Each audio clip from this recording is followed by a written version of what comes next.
menurut agama itu bawahan sultan. Orang yang apa? Bakti sama itu kerajaan. Tapi yang saya tahu itu abdi dalam itu orang yang tinggal di sekitar sini.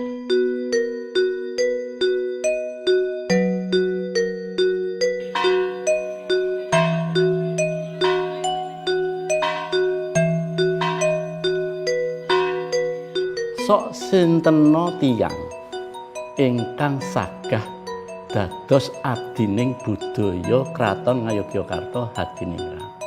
Artinya siapa saja orang yang sanggup bersedia menjadi abdi budaya Kraton Ngayogyakarta Hadiningrat. Keraton Kasultanan Yogyakarta merupakan sebuah artefak yang dibangun di atas pilar-pilar budaya adiluhung.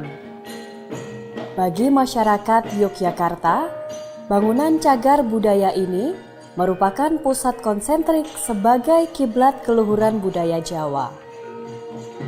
Sebagai museum hidup, berlangsungnya proses pemerintahan di dalam tembok keraton sangat bergantung pada keberadaan dan peran penting para abdi dalam. Abdi budaya adalah siapapun orang yang bisa dan mampu memberi suri tauladan bagi masyarakat luas. Pemahaman bahwa abdi dalam itu abdinya sultan yang suruh bersih-bersih di kediaman sultan, suruh gosok kamar mandi dan sebagainya, itu keliru. Ingat bahwa sultan adalah raja di Kraton Ngayogyakarta Hadiningrat. Artinya apa? Beliau pemimpin seluruh organisasi yang ada di dalam keraton. Sehingga tentu yang dimaksud abdi dalam itu abdinya sultan dalam bidang ketugasannya masing-masing. Itu maksud dari abdi dalam. Saya memaknai keraton beserta isinya ini sebuah simbol perubahan. Jadi yang saya tangkap dari berdirinya Keraton Yogyakarta adalah semangat untuk memulai hidup baru. Dan itu saya yakini semangat-semangat itu masih diwariskan sejak dulu, sehingga besok sampai masa-masa yang akan datang, semangat-semangat baru itu akan selalu timbul di Yogyakarta ini.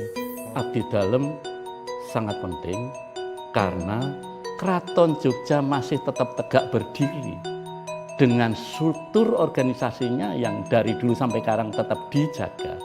Tentu membutuhkan personil-personil yang mengawaki struktur organisasi itu. Karena struktur organisasi keraton itu besar sekali. Gurat wajah penuh senyum dan tutur kata lembut adalah perangai khas para abdi dalam. Sikap santun dan penuh keikhlasan selalu tercermin pada sosok yang rendah hati ini.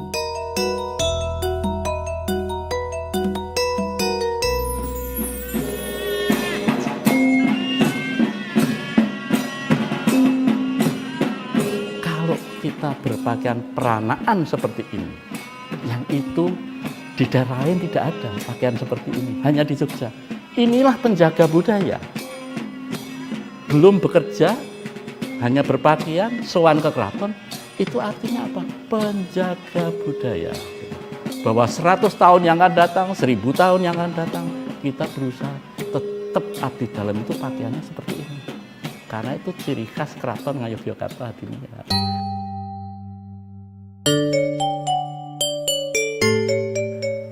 Apa arti peranaan? Ya, peranaan itu dari asal kata diperanakkan. Artinya menjadi abdi dalam Keraton Ngayogyakarta Hadiningrat itu merupakan persaudaraan yang harus kita anggap. Kalau sudah pakai peranakan berarti apa? Diperanakkan dari satu kandungan ibu. Demikian juga yang kita harus kembenan dan tidak boleh pakai anting berlian, tidak boleh pakai kalung tretes dan sebagainya. Kakinya pun semua telanjang, tidak ada yang pakai sepatu beli. Sehingga di keraton ini semua abdi dalam kita anggap sebagai saudara sekandung. Inilah ciri khas penjaga budaya dan tentu tetap menjaga tata krama dan unggah-ungguh. Misalnya, mau duduk di ruangan menyembah dulu. Ini kalau di tentara hormat. Nah, kita di keraton menyembah kan itu. Nah, kemudian tidak ada abdi dalam itu yang pakai telunjuk, perintah-perintah gitu. Yang ada adalah ibu jari, karena ibu jari itu selalu diterapkan pada orang yang lebih dihormati kan gitu. Teman-teman abdi dalam itu secara umum mereka adalah orang-orang yang menghargai proses. Wonten keraton iki mung remen. Pikire semeleh, ngalih remen.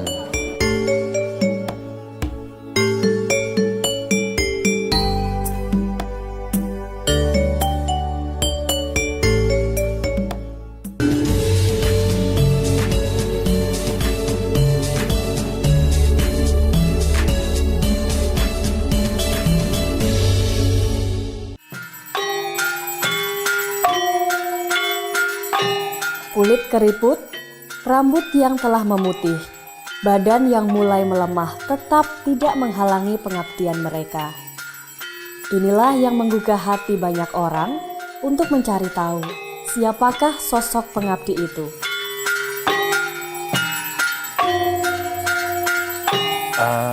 Nilai-nilai yang bisa saya ambil untuk saya terapkan pada diri sendiri ketika menjadi abdi dalam itu, teman-teman abdi dalam itu secara umum mereka adalah orang-orang yang menghargai proses. Mereka adalah orang-orang yang menghargai seniornya. Mereka adalah orang-orang yang santun. Dari situ saya sangat-sangat mengambil nilai-nilai itu yang saya tidak dapatkan di luar.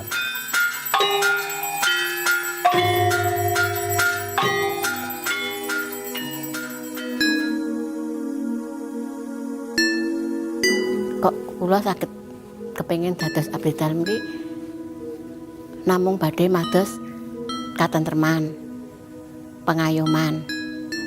Nggih yen miturut nyuwun katentreman pengayoman kudune karo Gusti, nanging niku namung kanggih lantaran dados nderek ngayom, nderek katentrem istilahipun wonten mriki prihatos, nanging prihatos nyambut damel wonten ngabdi wonten kraton. Yang kita cari dalam hidup itu apa? Ketenangan batin. Nah, di keraton ini saya mendapatkan ketenangan batin, kan itu. Sehingga jangan salah bahwa pengen jadi abdi dalam untuk mendapatkan gaji yang besar, tidak ada, ya toh? Karena kecil sekali. Tetapi kalau ingin mendapatkan ketentraman batin, ingin mendapatkan kebahagiaan batin, jadilah abdi dalam. Pasti akan membahagiakan batin kita. Naming remen. Sampun naming remen, sampun. Wonten keraton iki mung remen. Pikire semeleh, ngalih remen. Pikir semeleh penggalih remen sampun naming menika. Mboten-mboten sanes-sanes.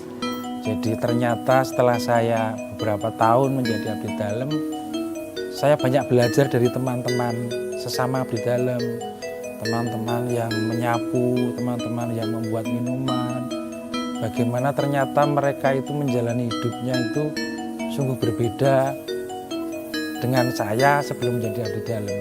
Jadi ternyata ketentraman itu saya dapat dengan saya banyak belajar dari mereka, cara mereka menghadapi hidup, cara mereka menghadapi masalah, cara mereka berinteraksi dengan teman-temannya, cara mereka menghadapi konflik-konflik dengan temannya, itu justru ketentramannya saya dapat dari situ. Nah, inilah uniknya ya, yang mungkin tidak diketemui di daerah lain, bahwa mendapatkan berkah dalam, berkah para leluhur kerajaan ini, berkah ngerso dalem yang sedang bertahta. Coba tanya pada dalem yang sudah lebih dari 30 tahun mengabdi. Dia dari muda jadi abdi dalem. Saya tanya, kok bisa menghidupi keluargamu? Anak-anakmu 3 orang menjadi sarjana semua, dan sekarang hidupnya mapan, ada yang kerja di bank dan sebagainya. Bagaimana caranya membiayai anak-anakmu? Dia juga hanya bisa menjawab, wah itu berkah dalem Kanjeng. Saya sendiri juga nggak tahu, gaji saya cuma segini, tapi kok saya bisa menyekolahkan. Ada saja rezeki setelah menjadi abdi dalem itu katanya begitu. Miturut omonganipun Rizky, menika Kang Rizky sepisan kepengin dadi apa, Dik? Dalang, penari, yoga, PNS. Oh, niku cita-citanipun Rizky, pangestunipun kula suwun sedaya. Cita-citanipun seni kabeh. Ning ingkang terakhir radiawat PNS. Tak dongake suwun kira Gusti Allah. Kula nderek ngabdi wonten mriku sak kemampuan kula ngantos dumugi minjang. Mugi-mugi paring sehat, panjang umur, saged dangu nganipun ngabdi wonten mriki ngantos pun pundhut Gusti.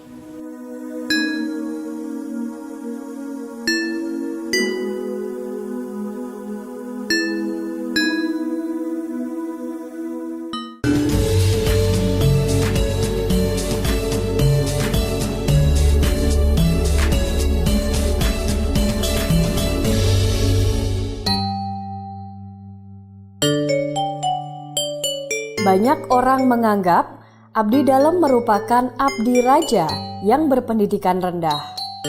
Nyatanya, hal itu terbantahkan. Abdi dalem merupakan orang-orang pilihan. Sebagai abdi budaya, mereka sadar betul bahwa pendidikan dan kecerdasan adalah bekal mengemban amanah sebagai pelestari tradisi dan budaya.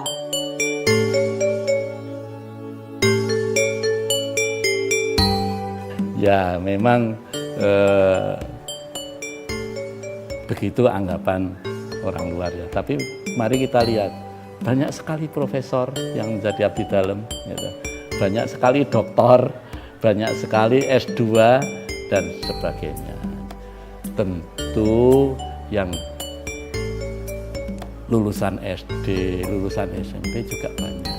Jadi ada 2 bagian besar abdi dalem. Yang pertama adalah abdi dalem Punokawan. Yang kedua adalah abdi dalem Keprajan. Abdi dalem Punokawan adalah abdi dalem yang sudah masuk dalam struktur organisasi keraton, sehingga dia mempunyai pangkat, jabatan, dan mempunyai kedudukan, mempunyai meja, mempunyai pekerjaan tetap setiap harinya. Itu yang dimaksud abdi dalem Punokawan. Sedangkan abdi dalem Keprajan adalah mereka yang berasal dari birokrasi pemerintahan, misalnya dari dosen, dari pegawai negeri sipil, dari TNI, dari Polri. Itu semuanya kita tampung dalam abdi dalem Keprajan. Di dalam tembok keraton, abdi dalem bertugas menjalankan pemerintahan sesuai jabatan dan kepangkatannya. Tugas dan penempatan abdi dalem akan disesuaikan dengan keahlian dan pendidikannya. Lulusan SD, lulusan SMP juga banyak. Tetapi saya sebagai yang mengurusi SDM abdi dalem, tentu saya sesuaikan jabatannya dengan ketugasannya, kan gitu. Sedangkan abdi dalem Punokawan sendiri itu juga ada 2 bagian. Abdi dalem Punokawan Tepas dan abdi dalem Punokawan Caos. Nah, abdi dalem Punokawan Tepas itu harus tiap hari masuk kantor karena tiap hari punya tugas dan pekerjaan. Sedangkan abdi dalem Caos itu ada yang tiap 2 hari sekali, ada yang tiap 3 hari sekali, ada yang tiap seminggu sekali. Misalnya abdi dalem Keparang itu harus 2 kali 24 jam berjaga di keraton. 2 kali 24 jam, jadi harus tidur di keraton. Menjaga pusaka, menjaga keamanan keraton Kilen dan sebagainya. Itu tidak boleh pulang ke rumah. 2 hari 2 malam dia menjaga. Untuk menjadi seorang abdi dalem, nyatanya bukan perkara mudah. Butuh proses panjang untuk benar-benar meyakini dan siap mengemban amanah yang harus dijalankan. Madep, marep, mantep.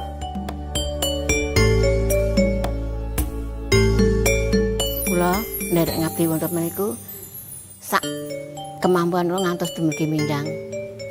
Mugi-mugi paring sehat, panjang umur, saged dangu ngenipun ngabdi wonten mriki ngantos pun pundhut Gusti. Ternyata berat menjadi abdi dalem itu karena saya lihat masyarakat itu menganggap bahwa seorang abdi dalem itu adalah seorang yang serba bisa. Mereka menganggap saya ahli bahasa Jawa, saya ahli karawitan, saya ahli upacara-upacara adat. Padahal itu belum tentu juga saya menguasai. Jadi saya menilai ya ini tantangan kedepannya bahwa sebagai abdi dalem memang sangat berat. Jadi seperti yang saya jelaskan tadi, abdi dalem adalah abdi budaya. Abdi budaya adalah orang yang mampu memberikan suri toladan pada masyarakat sekitarnya. Jadi abdi dalem harus bisa memberikan warna pada masyarakat sekitarnya bahwa ini loh abdi dalem, kelakuannya baik. Matur nuwun ngaten, wonten kacakipun ya rada kajen keringan. Nggih, wonten desa ning kajen keringan abdi dalem. Niki ya delok-delok piyayine. Nek piyayine tukang dlewer ya rada diajeni. Kula menawa tukang dlewer rada diajeni. Blak-blakan menika nggih. Tukang dlewer ning do diajeni, do disuyuti. Do dijaluki tulung menika kula.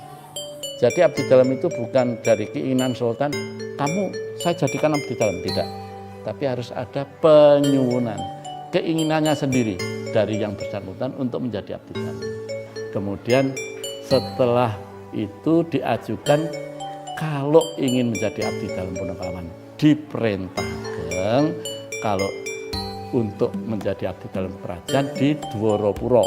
Nah, itu setelah kita teliti, kita seleksi, maka kemudian mereka kita terima sebagai magang.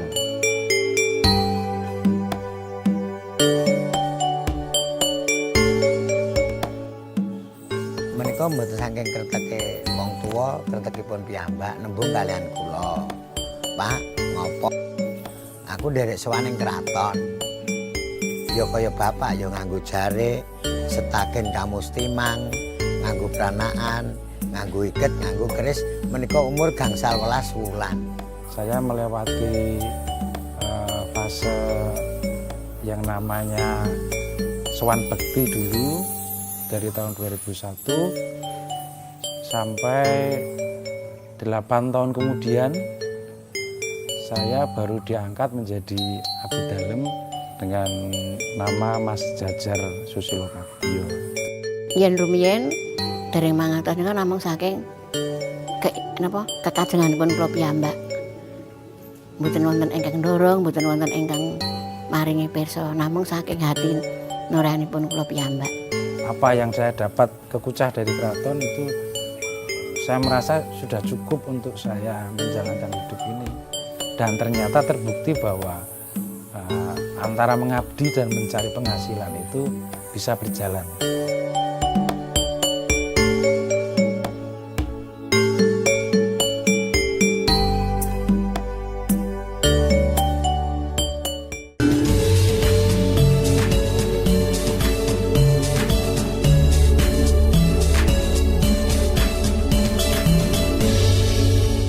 Yo, derek dorong. Ayo Semar. Tindak kula derek Den.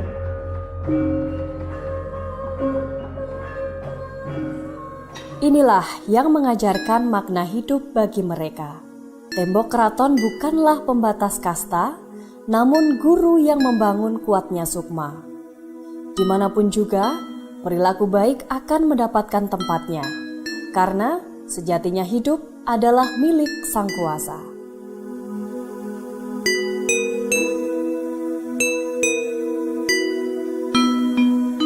Yen kados kula sakderenge abdi nggih wontenipun namung nyuwun mugi-mugi ing Kraton Ngayogyakarta mriki ingkang kula dhereki, ingkang kula ngayomi, mugi-mugi paringi wilujeng sedayanipun ngersa dalem sak garwa putra wayah sak sederek mandhap dumugi ngantos abdi-abdinipun paringana ayom tentrem wilujeng kalis ing sambikala mboten wonten menapa-menapa kanthi lancar ngantos dumugi binjang.